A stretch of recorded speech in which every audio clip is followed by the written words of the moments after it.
Hope on the Rock, it's your favorite show. Hope on the Rock, it's not really a show. There's stories and songs, sort of a virtual show. The only place to go when you need hope.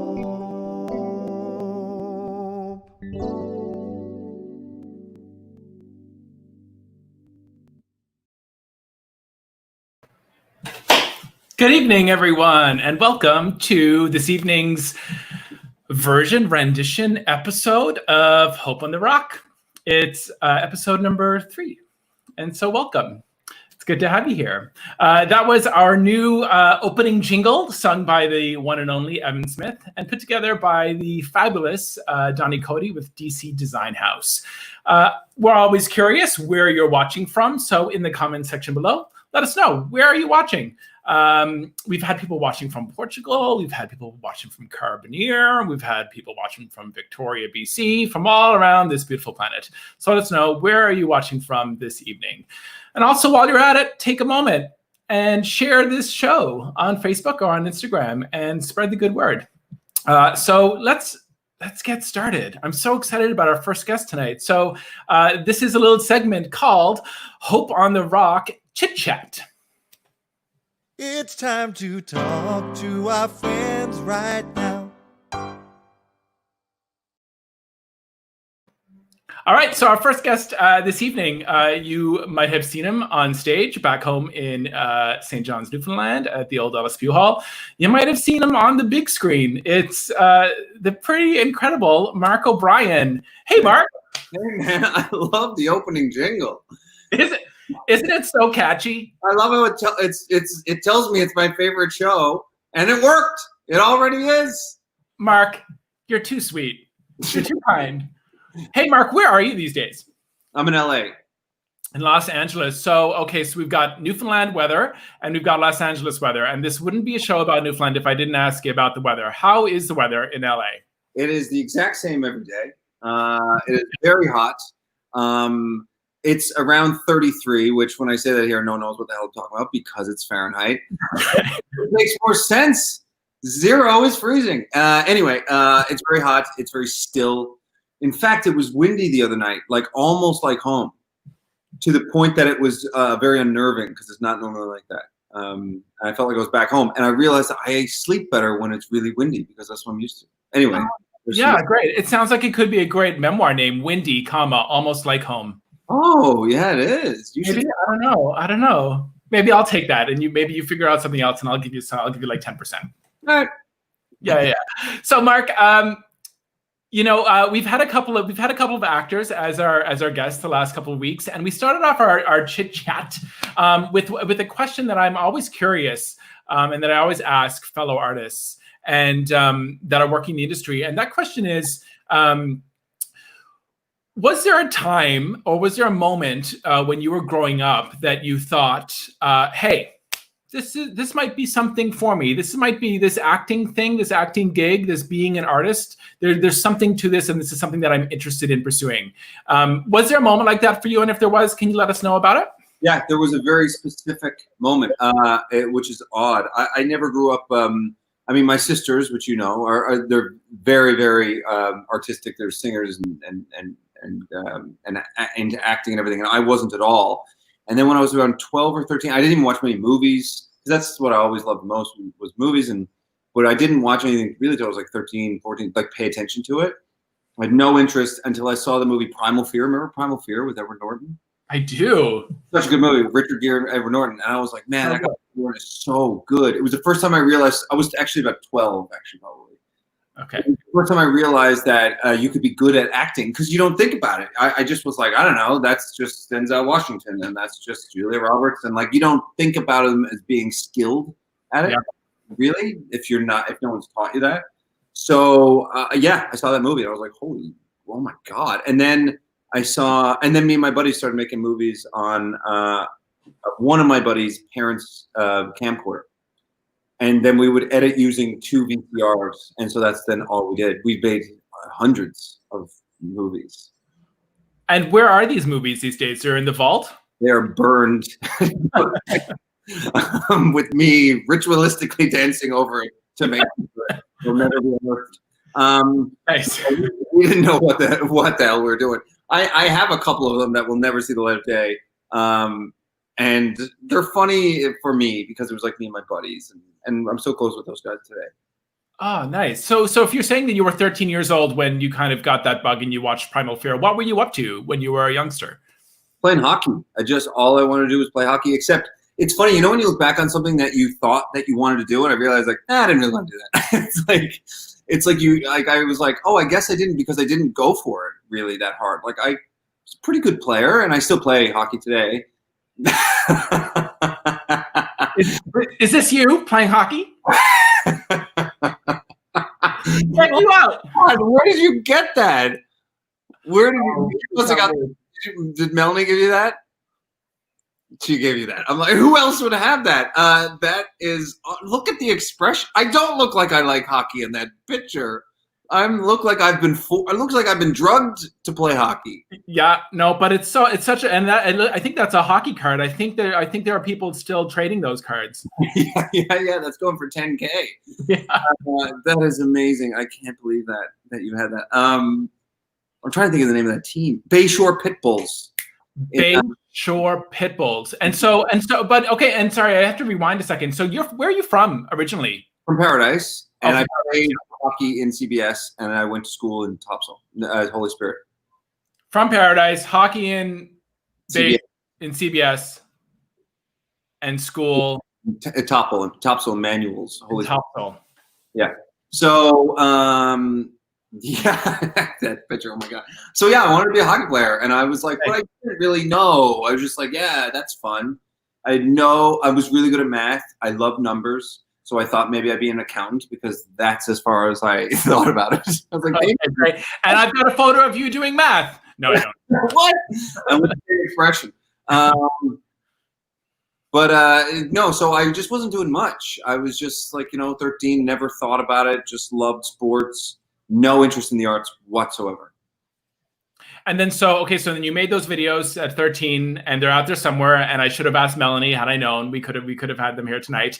And then I remember, Mark, it's so interesting. I have a memory of you and I having a conversation. I don't know where it was. I have no idea how old we were. And I remember you saying that you wanted to be an actor, and this was something that you wanted to do. I was probably maybe like 20 years old at the time, or 21. It must have been at a party at Melanie's or something like that. Yeah. And then I remember seeing you in a play. I think it was originally at Rabbit Town, and then it had a remount. Oh, wow, yeah, it fixed the rules up. Yeah. And so tell me about because now you do a lot of film acting, but tell me about what it feels like to be on stage, and maybe because I talked to Kristen about this as well, because she works on both mediums. What it feels like to be acting on a stage with a live audience versus in a film. It's the greatest. I came to be more in film and TV just because it's a closer knit circle in theater, and if you're not really a theater actor, then it's hard to kind of get in there. Like, I would love to get in there, and I know that goes both ways sometimes too. But I just loved movies in general. But I love the thrill of acting on stage way more than anything else, because the reason why I love movies is I love it when you're a participant and you're participating in the story, and that's why I love movies that leave you thinking as opposed to just telling you everything. And that's what I love about theater, is that it's a participatory action where, isn't it weird that when it was a good night, even when you're doing a drama and there's no laughs, you still know, and the fact that everyone in that audience knows it's a communal experience. Yeah, it's beautiful energy, and it's like the air shifts somehow or changes. Yeah, and you're like, why and how, and why didn't that joke work last night, and why didn't that beat work the other night, and now all of a sudden that one's working, and then you're like, oh, that went really well. Like, it's like the most bizarre thing. So I also like it because it's linear. It's natural for an actor to go through what they're going through linearly. So yeah, when I first started acting in film and TV, I used to learn the whole script, like, before we even started shooting, and like off book completely, because I never, in rehearsals in theater, I mean, maybe when I first started it was a bit different, but later I very rarely would be on my feet, like rehearsing with a script in my hand. I would be by the time we were on our feet, which is very early on. That's like the first days of rehearsal, because I can't act with something in my hand. And to this day, I'm not bragging. This shows how particular I am. But even when I go to an audition, I cannot audition I've never auditioned with the script in my hand, besides in my hand. Oh, really? Yeah, because I can't do it because I'm thinking on the day in the movie I wouldn't have these. Yeah. So I'm gonna give them what I would do, and this is going to handcuff me a little to something. So that's what.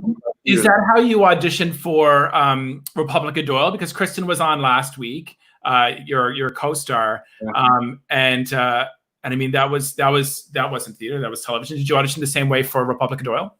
I was in Toronto at the time and sent an audition DVD back in the day, where you couldn't just send a video so easily. And yeah, I auditioned. Yeah, it was only a few lines at that part because the part was going to be small. The show was supposed to be half an hour. Okay. The original pilot was a half hour that never aired, and then the CBC decided to make it an hour. So it was a really short audition, but I tried to add a bunch of stuff to it. I think I ad-libbed and improv'd a bunch of stuff, made up a whole whack of stuff that they gave me the job for some reason. And that was with CBC, and you started and you worked with CBC a few years prior to that. I knew you were going to. I could feel that coming. Yeah. My God, how thin I am, and my hair's so bushy. It's the 2010s. What year was this? This was this was like 2004. Oh, okay. Well, I mean 2004. Come on. Yeah, 16 years ago. Yeah, I did. I hosted Kids CBC for 2 years. I hosted in Newfoundland with those other hosts across the country, which was a great learning experience because you have no inhibitions. Because you're acting for 0 to 5 were the ages. So you're acting like a 0 to 5-year-old because for them to understand you and be on the same wavelength. Because you don't want to talk down to the audience either. And I learned so much because I just had to be just completely uninhibited.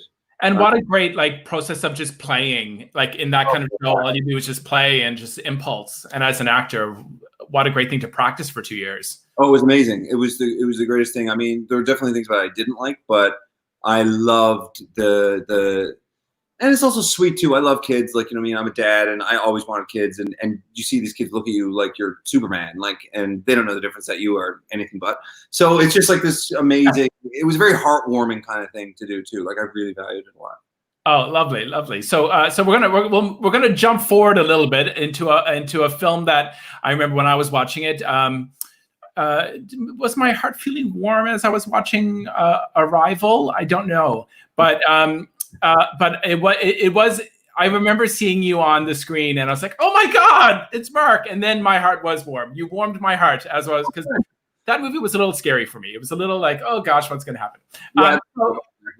Can you that was that's a big movie with an incredible cast and wonderful actors. So can you tell us a little bit about working on that film? It was wild. I had no idea that I was supposed to be in it as much as I was because I just sent an audition tape. I love the director, Denis Villeneuve. He made 149 and Enemy and Prisoners. He was one of my favorite directors already at that time. So I was so excited. And then they were like, he wants to Skype meet with you because he was away. His movie Sicario was over in Cannes Film Festival. So he was in France. So then we Skyped and I was like, this is so crazy. This is Denis Villeneuve. I'm a massive fan of his. And he was so nice. And I remember, but it was a Skype call. So he couldn't see me. We were just kind of talking like this, right? You're kind of cut off. I think it was even tighter. Yeah. And then he called back and I was like, I think it went well. And I got off and Georgina, my wife, was with me. I was like, I think it went well. And she was like, I think so. She the whole thing. And then I get off and then he calls back 40 seconds later. I'm like, oh no. I mean, it was like, he hates me and he's got to tell me about it. And then he's like, hey, he's French. I'm going to a horrible, horrible French accent. He was like, hello, my friend. I just need to make sure. Can I see your body? I need to see your whole body. Make sure you don't have a giant butt or something. Because he just was like, I need to know what you look like. You're playing a military guy. Not that he was caring if I have a big rear. See? And he, but I guess he just wanted to get a look to make sure it would make sense. And then he was like, want to come to, we shot in Montreal. I was like, want you to come to Montreal? I was like, yes! And then it was awesome. It was a weird experience because I felt like, what am I doing here? This is so odd. And I was there 2.5 months. It's a long time. And I always knew the movie was going to be great because he was so amazing. And they changed my storyline in the middle of shooting. So I actually had a bit more of an arc. And yeah, he's just brilliant. I remember watching it, Mark, and being so proud, just like all of us in Newfoundland, being so proud of everything that you're doing and the work that you're doing. It's such an awesome moment for me watching you on the big screen. It was wicked. So going back, I'm just going to throw up this photo just one last time. So that's just in case anybody missed it the first time. So this neck guard thing is choking me. That's what it looks like. It does look like that, which, you know, adds to the drama, I think, of the photo. So we've got you playing hockey. What age or how old are you in this photo? I must be about 9. 9. Okay. So we've got Mark O'Brien playing real hockey at 9, and then Mark O'Brien at whatever age you are here. Yeah.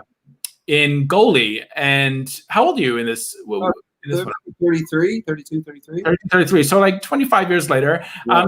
So how did it feel to play hockey growing up and then star in a film about hockey? Well, it's more about the human behind the hockey, but hockey is, you know, it's the foundation. So tell us about that. Wild, because it was also just that my friend Adriana Maggs was doing it. Like, and Adriana's a great writer director from Newfoundland, from Corner Brook, and I did her first movie called Grown Up Movie Star, and you know, we remained in touch over the years. We're always good friends. And then she was asking me. I realized later, like, she was testing to see if I wanted to do it, and I was testing to see if she actually really wanted me. I was like, I don't think she's just being nice for some reason, because she had mentioned to me years ago, and I was like, she's just being nice and stuff like that. I think this is. And then finally, I was like, do you want to, like, because she was texting me, I didn't audition or anything, and I was like, do you want to send like an offer over to my agent or whatever? Just because I was trying to be like, is this a real thing? Because once that happens, it's real. Yeah. And then they did right away, and I was like, oh my God, I thought you were just like being my friend to be like, oh, I'd like you in it. Turns out she did. And then it was great. It was a dream come true, because I knew everything about Terry Sawchuk already. I was a huge fan, and the movie was like such a smooth experience. My wife played my wife in it, and it really changed my life, actually. Oh wow! So a lot of real life kind of transferring over into the film. If your wife was playing your real wife and your experience playing hockey. Oh yeah, super like meta, except for the fact that, you know, he was not a great husband, but all the other stuff, and it was just, and my daughter was 5 months old, so I don't think I slept the entire time we shot. It was really, really wild. But in one of those ways, I got really sick during it, and I remember I got a nose infection during it. But it was one of those things where it was, and I was in makeup all the time. I was constantly getting makeup changes because he has so many scars on his face. Yeah. So I feel like I didn't take a breath the whole time, but in a way it was like so invigorating. Like, I loved it. And how old is your daughter now? 2.5. 2.5. And so, and so how old would you be in this photo? Melanie!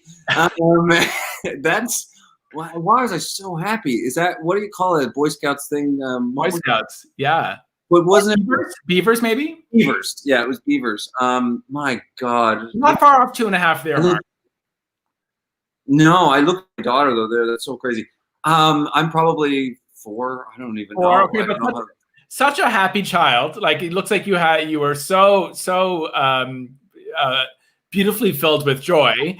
And then we get into, so maybe not so much the meta side for your current film. So you're now in a film called Hammer. I watched the trailer, Mark, earlier today. It looks, number one, incredible, and number two, like a train ride. Maybe, I don't know if that's the right metaphor, but like, it looks like it's just so wild. Can you tell us about Hammer? You're right. It's very, very intense, and it's like 82 minutes, and it just burns through of like what's happening. Reminds me a lot of like Uncut Gems. I don't know if you saw that. Those filmmakers, they make movies that are really like hit you over the head like a hammer. So it's about a father and son. Really, it's kind of seems like it's like this thriller, and it is, but it's really more about a father and son and their disconnection. And the son is caught up in a criminal kind of pickle that his dad has to help him out of it. And his dad's just a regular guy. And the writer-director is Christian Sparks, who's from Newfoundland, who's a really good friend of mine, who I wanted to work with for years. And then it just kind of came together. And then they got Will Patton to play my dad, who I'm a huge fan of in everything. And that was a very intense experience too, because the character is like on 11 the whole time, the whole movie. It's like, the stakes are so high, which was a great exercise. I never done anything like that. And I played like some sort of like scumbags before and criminals before, but this was cool because I thought it was more interesting to play it almost like it was me, so that not every criminal is just like a really hard. It's not. If you talk to him, you wouldn't know he was doing anything criminal. And what's the character's name? Chris Davis. And that's what I thought was interesting about it, is that it was like, oh, this is like a nice guy doing stuff he shouldn't be. He should know better. It's one of my favorite things I've ever done, to be honest. And I love Christian. I'd love to work with him again. How, like, it's sounding like, and we've literally just hit the tip of the iceberg of your career, but it sounds like you've had an opportunity to work with so many Newfoundlanders and make your way back to Canada for so many of your projects, hey? It's a huge priority for me. And I just directed my first film that we shot in Newfoundland in December. Oh, congrats. Yeah, thanks. So, and made it like almost all Newfoundlanders, and I'm really happy with it. We're in editing right now, but like we picture locked, which means we know what the picture is. So we're an hour and a half. It's an hour and a half movie, and I'm really happy with it. Shot in black and white. It's very different. But it was very important for me to come home to Newfoundland. Like I always want to come to Newfoundland and do things and work with people. And like, you know, I've shot in a lot of different places over the past 15 years, but Newfoundland, it really is the best. It really is. I'm not saying that just because, you know, we're Newfoundlanders and there's a thing to support Newfoundland. It's just the truth. And you see that with a lot of people. They're like, because it's attitude. It's not just quality. It's the quality is strong, but the attitude is so wonderful that you enjoy it. And sometimes, like here, I've done a couple jobs that shot in LA. Few things shoot in LA these days, but I've done like 2 or 3. And sometimes it's just not the same. It's just like a 9 to 5, and everyone's, you know, not in a great mood. And so there's so many things about going home and working with Newfoundlanders who I'm like eager to work with, like Christian and Adriana and Hawko and those guys, and over the years, and I never want it to end, really. Yeah, you're right. Whenever I head home to work on a project, I guess it's twofold. I'm always excited to be working with Newfoundland artists because, like you said, there's a heart there that I don't think exists anywhere else in the world, and it pulses so strong and so beautifully while you're there. But I'm also everyone's really direct in what they want. There's no beating around the bush. It's like, I need you to do this. And you're like, cool, I'll do that. Like, whereas sometimes you get people who are like, what is it you want me to do? Do you want? But I'm also, I don't know if you feel this way, but I'm also so proud to share Newfoundland with newcomers, come from ways who've never been to Newfoundland. And it changes their lives somehow every time. Every time. Absolutely. It's one of my favorite things to do too. I'm like, see? This is I told you. Yeah, I know. What a beautiful, it's so beautiful. And will ya? So Mark Hammer, tell us about how we can watch it and where we can see it. So it's in the States right now. It's on iTunes, anything that streams, basically. And it's coming to Canada June 26th. So so they have like a new trailer coming out. I think there's some new promo materials in the works. So I kind of like that it's both, because it was supposed to be in theaters, but you know, COVID kind of ixnayed that. But it's kind of worked out well in a way that it has these 2 release dates, because it spreads it out for people. And I'm a purist. I really like going to the movie theaters, but some of these movies, streaming has opened it up to more people being able to see it. And I think it's one of those movies, like I said, it's only 82 minutes. You can just flick on, and it's really intense right from the start. So it's really I finished the trailer at a 13. Like I was like, I had to go I went for a jog after, and like it got me off my arse and went for a jog. So I can't wait to see it. I'm really excited to see it. And then before we, because we're going to clue up shortly, but before we clue up, I just wanted to throw out when I was watching A Marriage Story, I had another one of those moments. I'm like, I didn't know you were in the film. And when I saw you, and I was like, oh shit, look at that guy doing such good work. So bravo with that. Congrats on that film. Oh, thanks, man. Yeah, it was cool to be a part of it. I was actually in it quite a bit more, but I got cut. It was an 168-page script. It was just very, very long. Like for people watching who don't know, like a normal script's 90 pages, 100 pages. It's 168 pages. So I knew there was going to be a lot cut because I had a lot more. But then when I watched it, I was like, I'm just glad I'm in it. Like, this is just cool that I was there. But it was a great experience. They were nice people, very nice people. That's great, Mark. No, I love the film, and you were fabulous in it. So before we finish up, we've got a flash round of questions for you, a la James Lipton. We had a little chat earlier, and so I can't wait to hear your responses. Oh my God, I don't know what I'm going to say. Okay, who knows? Okay, cool. So question number 1, Mark, what is your favorite word? Cobalt. What is your least favorite word? Irregardless. What turns you on creatively, spiritually, or emotionally? Open-mindedness. What turns you off? Rude, negative behavior. What sound or noise do you love? When you step on a puddle that's frozen just at the top and you crack it. That's a good one. I love that noise. Yeah, I really love it. And whispering. I love whispering. What good whispering? Great. Yeah, weird. Yeah. What sound or noise do you hate? That alarm you get on your iPhone when there's an alert. Preach. What profession other than your own would you like to attempt? I would like to say something in the arts, but I would be in the CIA or something. Oh yeah, you'd be great. What profession would you not like to do?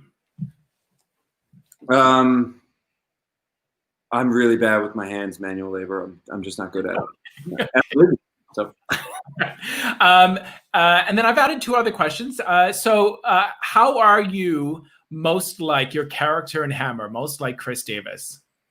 You know the difference between right and wrong. And how are you most unlike Chris Davis? You have no discipline. Okay. Yeah. And then I'm going to throw this question in because you mentioned it earlier. If heaven exists, what would you like to hear God say when you arrive at the pearly gates? I got a bottle of Chateau Neuf de Pape, and all your friends are waiting for you at dinner. Beautiful. Mark, it's been such a treat having a chit chat with you. Okay. And thank you so much for being a part of the show tonight, and all of the very best down in LA. Yes. Thanks so much, and thanks for doing this. This is great, man. Okay, all the love, all the gratitude. Bye. Bye. Mark O'Brien, folks. What a genuinely nice guy, and he hasn't changed at all since the days that we would spend time with his sister Melanie O'Brien. Shout out to Melanie for getting us those photos. Thank you, Mark, again for joining us tonight. So let's keep the show rolling along. Here's our segment, a new one from the last couple of weeks called "Hope on the Rock." Some good news. Wah. Good news, it's time for some good news.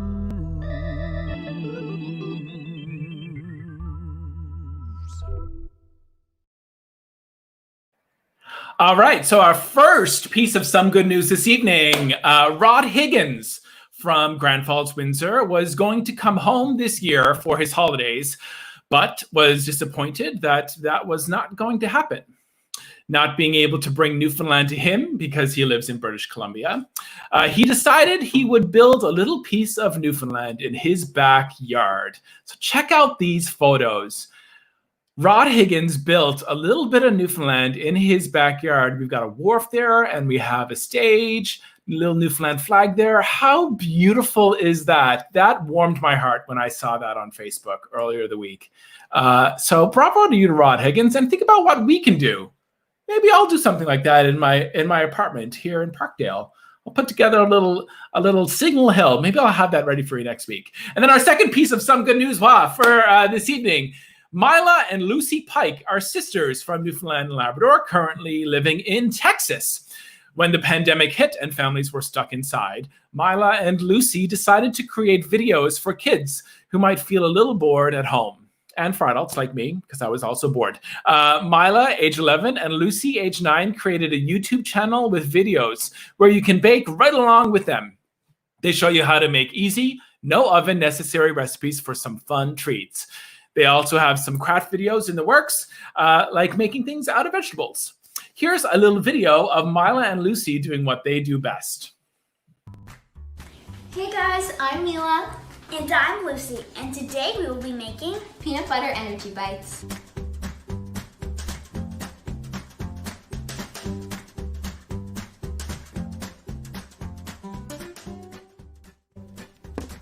Very tricky and very sticky. Oh no! Let's go. Get it. Because the smoothie's frozen, you might need to get a spoon and kind of give it another little push.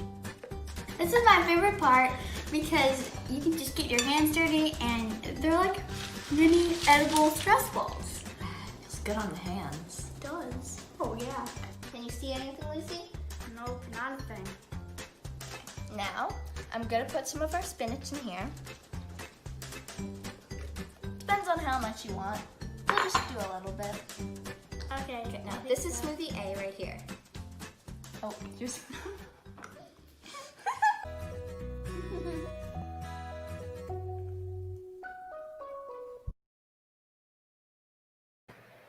So you can check out Violet and Lucy on Instagram and on YouTube and follow them for some of their incredibly delicious looking treats. Thanks, Violet and Lucy. I'm going to go over and start following you, and I'm going to start making some of your treats because I'm hungry, and I'm always hungry, and those treats look delicious. So that's some good news for this evening.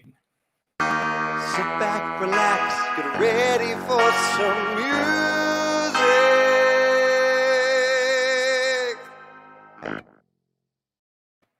So tonight we have one of my all-time favorite singers.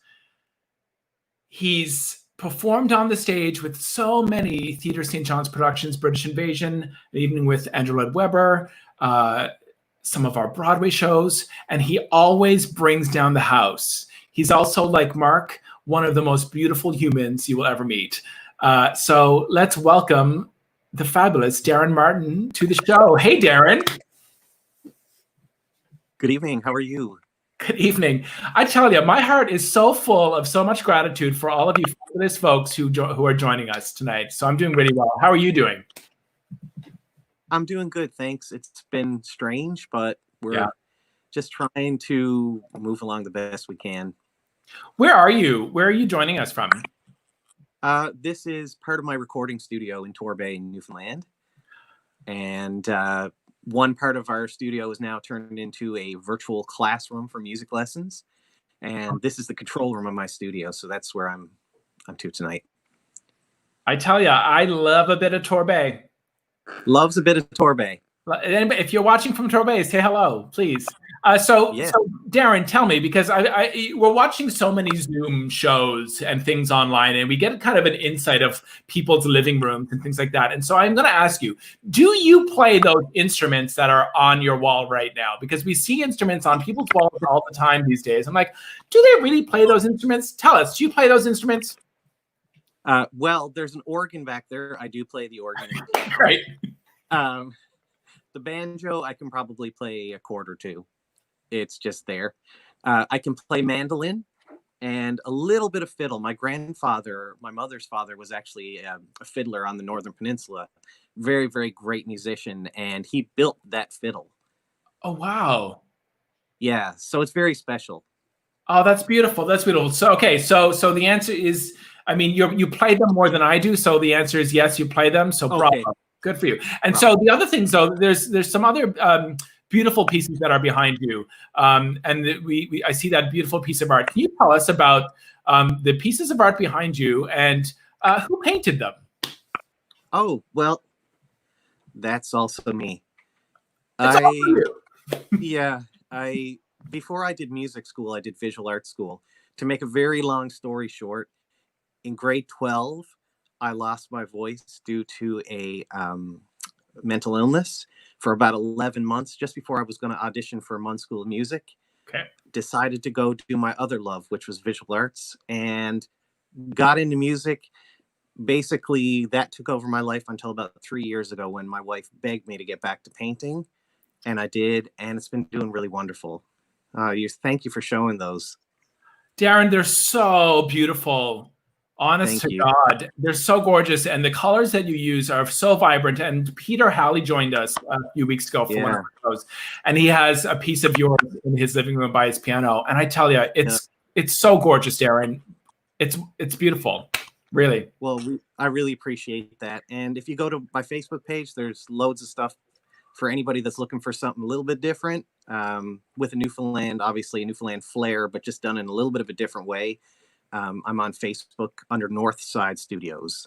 All right, so Facebook Northside Studios. So, folks, if you're out there and you want to nab and grab one of Darrin's pieces, head on over to Facebook and start up a conversation with Darrin. So, Darrin, you don't only play the banjo, and you don't only produce beautiful pieces of art. You're also an incredible musician and singer. So I'm going to throw it over to you now to hear, because I can't wait. I cannot wait to hear your songs this evening and to. Oh, please God, it'll be good. Oh, it's going to be beautiful. So, folks, sit back, enjoy, and this is Darrin Martin. Take it away, Darrin. Thank you. Thanks, bud. Well, my first song for this evening, I was trying to figure out what exactly I wanted to do, but this is a song I have sang a lot, and it's a beautiful song from Phantom of the Opera. I hope you enjoy it.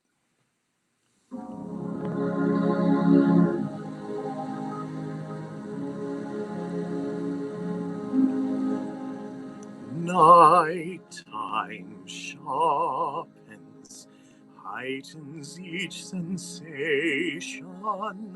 Darkness stirs and wakes imagination.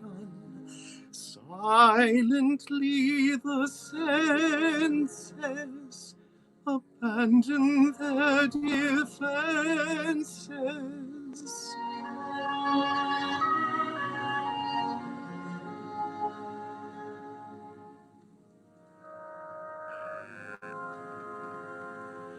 Slowly, gently, night unfurls its splendor. Grasp it, sense it, tremulous and tender.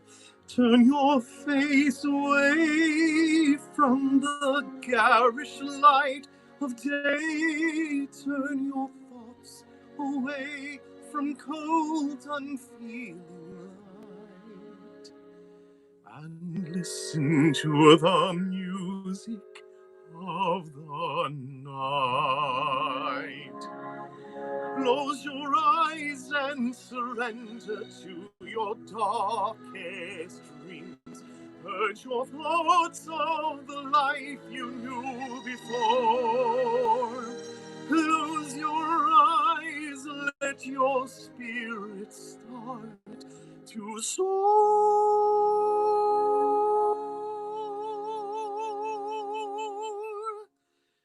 And you'll live as you've never lived before. Softly, deftly, music shall caress you. Hear it, feel it, secretly possess you.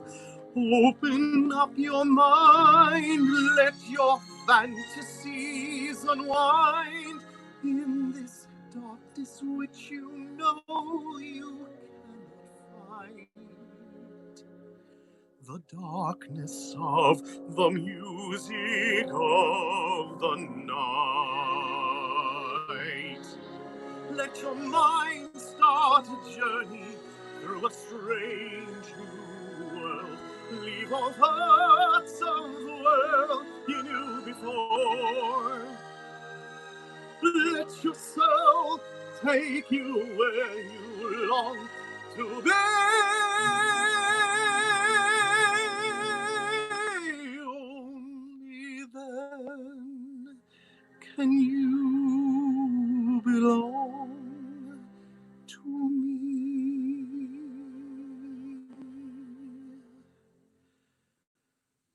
Floating, falling, sweet intoxication. Touch me, trust me, savor each sensation. Let the dream begin. Let your darker side give in to the power of the music that I write. The power of the music of the night.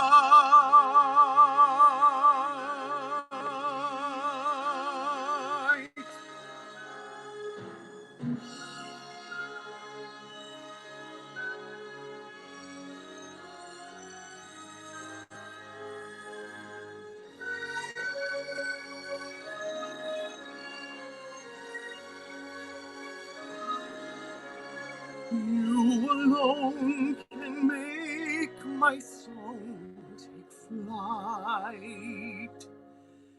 Help me make the music of the night.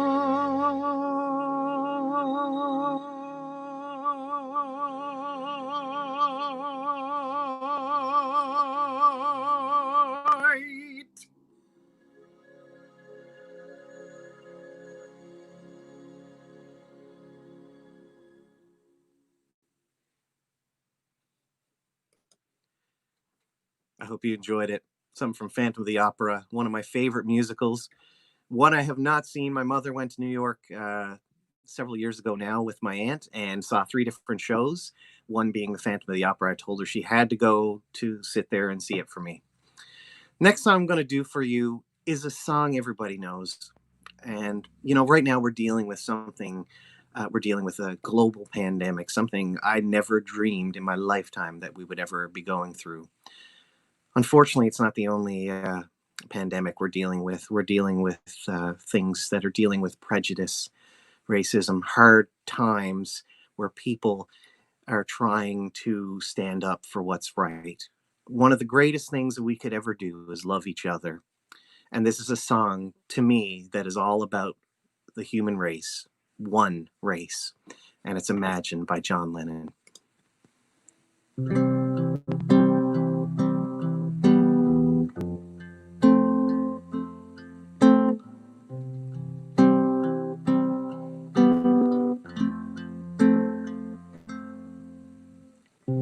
Imagine there's no heaven.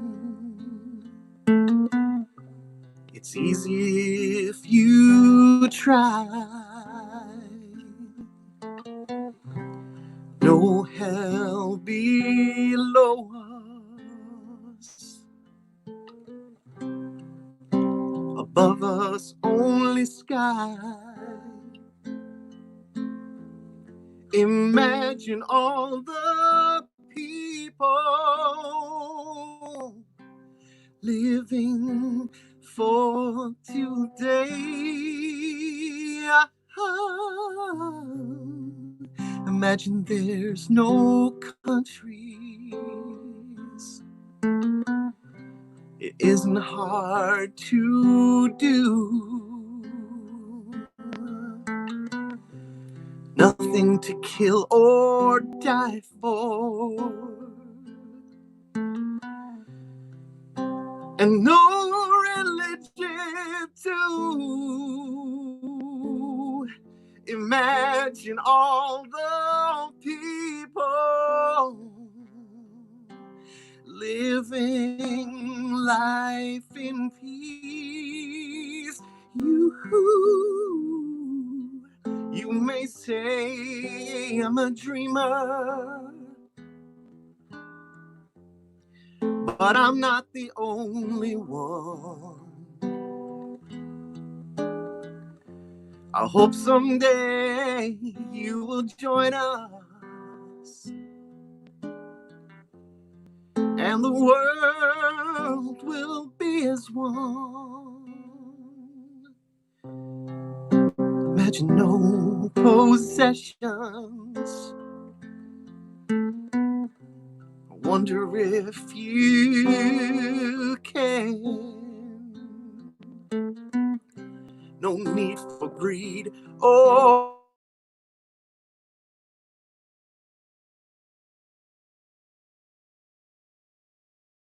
a man. Oh, imagine all the people sharing all the world.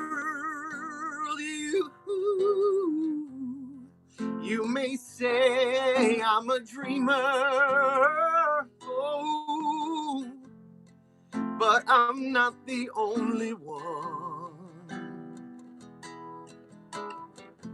I hope someday you'll join us, oh, and the world will live as one. bless you all. Darrin, thank you so much for being with us tonight and for sharing your beautiful voice and your heart with all of us. Absolutely. It's my pleasure, Keith. It's always a pleasure to work with you. And I always thank you for your kind and loving heart. It means so much to me. All the gratitude and all the love. Stay well, yes? Same to you, brother. Okay, bye. Darrin Martin, folks. Whew. It's true. We need to be spreading all the love that we can these days, yes? So this week, spread even a little bit more love that you can. So here we are at the end of our show. Some thank yous. Thank you to Mark O'Brien for joining us this evening. Thank you to Darrin Martin. Thank you to Brian Kenny, who's on sound. He's in the background there. So thanks, Brian. And thank you to all of our Some Good News folks, to Melanie O'Brien for sending us some photos, and to Krista Radofsky for sending us some information about Mila and Lucy. And most importantly, thank you, our audience, for spending some time on your Monday evening with us at Hope on the Rock. This is a fundraiser for theater artists in need that have found themselves out of work. We're not going to be back on stage until probably Christmas time or after. And also local food banks in and around St. John's. So if you're able, head on over to www.gofundme.com/Hope on the Rock and give anything you can. $5. It all helps. So if you've enjoyed tonight's show, head on over to that website and make a donation. We'll be back next Monday night. Check our Facebook page. We've got a Facebook group called Hope on the Rock, and that's where we'll be posting a lot of information for the summer. So if you haven't joined, head on over and join and say hello. Thank you all again for watching tonight, and we'll see you next week. All the love. Bye. Hope on the Rock, it's your favorite show. Hope on the Rock, it's not really a show. There's stories and songs, sort of a virtual show. The only place to go when you need hope.